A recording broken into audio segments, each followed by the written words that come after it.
Warning: this product is intended for professional use only and not for home use.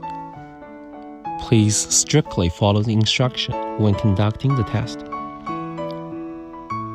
Because of the window period, antibodies can generally be detected 1 to 3 weeks after infection.